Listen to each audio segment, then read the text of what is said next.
voit que l'innovation, la créativité, c'est devenu un sujet RH aujourd'hui, pas tellement au sens de mes collaborateurs sont plus innovants donc ça sert la boîte, mais je leur donne les moyens d'être plus créatifs et innovants et ça me permet de les engager sur la durée. Il faut d'abord que le message soit porté par la direction générale, ça c'est indispensable.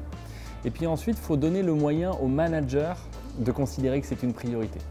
Sinon, ce qui se passe, c'est que les collaborateurs vont s'engager dans la démarche et puis le middle management va leur dire écoutez, il y a d'autres priorités, il y a le sujet du business as usual, on a d'autres choses à faire que ces sujets de créativité et d'innovation.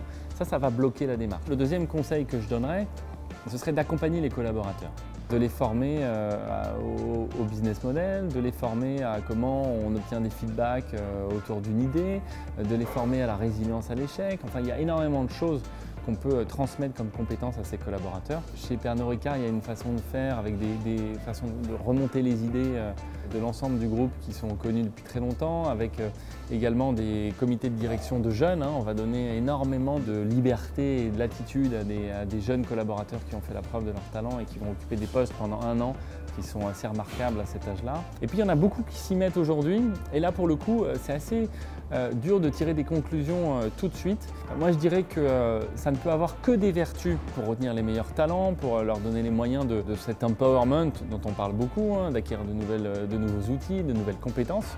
Donc ça c'est toujours gagné et ça on en voit déjà les effets très court terme et on voit aussi des structures qui sont comme des laboratoires d'expérimentation qui appartiennent à l'entreprise et qui sont excubés et qui sont comme des laboratoires d'idées. Donc ça, c'est une gestion à la fois très horizontale, on fait remonter toutes les idées de tous les collaborateurs et d'une autre manière, on fait le vertical en sortant la structure innovation. Ça marche, ça a déjà fait ses preuves.